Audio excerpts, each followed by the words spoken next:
Jane Scoble and her daughter Sam, they're both on the phone. Jane was diagnosed with breast cancer 2008, had a mastectomy early 2009. Later that year, had another mastectomy as a preventative measure. Her daughter Sam is 26 and being tested to find out if she has this gene that we're talking about. Jane Scoble, hello. Hi, Neil. Nice to talk to you. And so you have the gene, Jane, do you? No, we don't know. My mum died at the age of 35 of breast cancer. Oh, 35. Yeah, 35, and I was 4 years old. My sister was a year old. Yeah. So it's something that we've been living with all our lives. And I lived in the UK for a while, and then when I came back to Australia at the age of 30, went to a doctor, found out my family history, and she immediately sent me for mammogram. So I've been checked since I was 30, having mammograms, and then finally ultrasounds in my 40s. But that was at my own. You know, I had to pay for it myself. And why did you have the preventative mastectomy? Was that the medical advice, or was it your own? It was medical advice. I hadn't actually found anybody who was going through a similar story. I'd never heard of preventative surgery up until. Well, I didn't even know about it when I was asking. I actually went to my plastic surgeon and said, "Oh, well, what happens with the other one? Can I get that removed?" And she said, "Oh, that's quite normal. Talk to your breast surgeon." So I did. And she said, "Well, we were going to suggest that. We think it's a very good idea. You are at high risk for the other breast.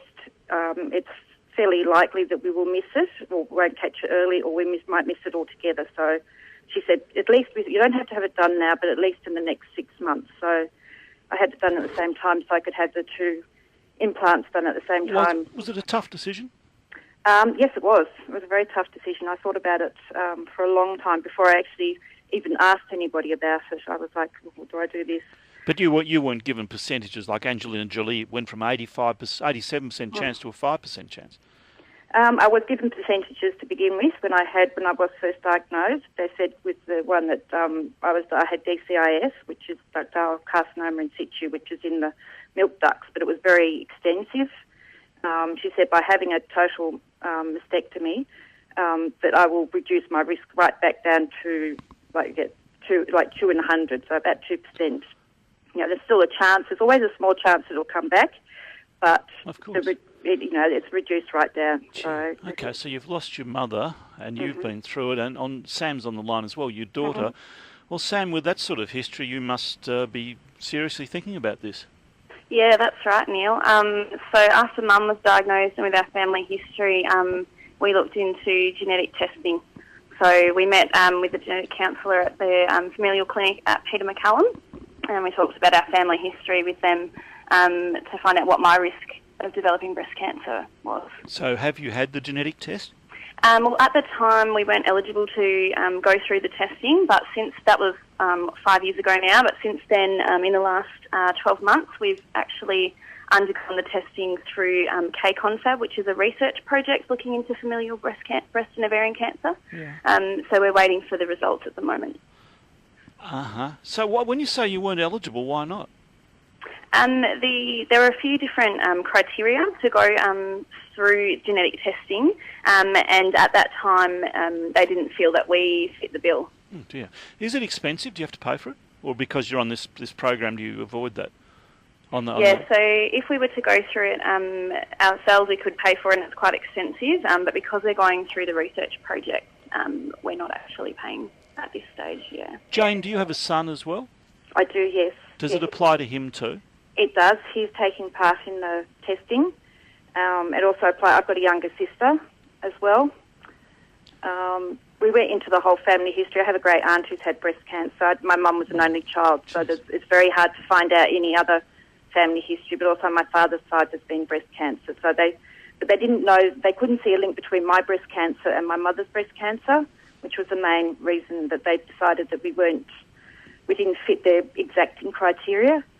So for people with only one breast cancer, it's very hard for them to be able to say, okay, you can be tested, because there's only so many funds that they have to be very careful, and you have to wait a long time to actually get into the familiar breast clinic. Sam, if when we get the results on the genetic test, when we get them back? Yep. Probably by the end of this year. We're not actually sure at this stage. Gee, it takes that long. Yeah. And what will you do if it's positive? If you have got the gene? Yeah, I've decided that I will go ahead with the preventative mastectomy. Double mastectomy. Double mastectomy. Yeah. Tough decision.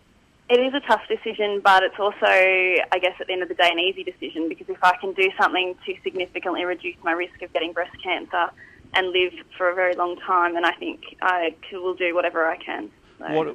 Does it also apply to ovarian cancer in your case?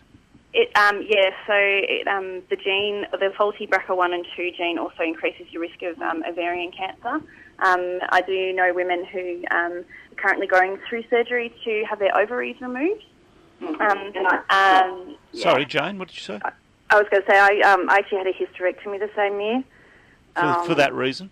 For partly that reason, partly because I wasn't allowed to have HRT, and my gynaecologist said this is the only way in consultation with my breast cancer surgeon, they worked out that was the best way forward, that having a total hysterectomy was the only way to reduce my risks completely. Sam, what will you do? Do you have children? I don't have any kids as yet, so it's something that I would consider after having children. So the double mastectomy would be something I would do, immediately. Yeah. But the ovarian cancer risk, I would, having a hysterectomy, obviously, I would wait until I've had children. It's a bit cruel, Sam, having to wait all this time for the testing, isn't it? It's hard. Well, I haven't got my results, and this is why we got involved with Pink Hope, which is a small charity that supports women in this and families in this position who are high risk. Started by Crystal Barter. Yeah. Crystal, it's the most amazing small charity. I'm one of their ambassadors, and now helping women who have breast cancer. It's now my lifelong call. That's all I do now is. Well, Sam, do you feel that you're living in sort of a dangerous situation? Are you constantly aware of it? I am constantly aware of it. I do my regular self-checks, so I check my breast every month. I've been to see a breast specialist as well, who assured me everything's okay at the moment. I'm young, fit and healthy, and I just need to keep an eye on, on any symptoms or anything that happens. But I do get a lot of support knowing that there are other women out there, other women who are my age, who are going through exactly the same thing, who have a family history, their mums, their grandmothers, great-grandmothers, and having that support through Pink Hope makes it much easier to live with. And if you do go ahead with a double mastectomy, the reconstructive surgery, now Angelina Jolie obviously has the best in the world, and she said it's a great effort and everything, but is that paid for, or do you have to fund that, or does it come under Medicare, or what? Mum, do you want to answer that one? Yeah, I can answer that. Mum knows the finances. Yeah, I know the finances. I actually went privately because I had been seeing a private breast surgeon for quite some time anyway. So privately, it's done when you want to have it done, but it is out of pocket, probably over $15,000, because the actual gap, what Medicare levy is, what their Medicare schedule fee is, and the actual fee is huge. And I have private health insurance as well, so they only pay 25% of out of the 100%. But so it is very out of pocket. But a lot of people I know have gone through the public system. Yeah. But as a preventative surgery, you would be waiting a lot longer, depending on which hospital you are, where you are in the country.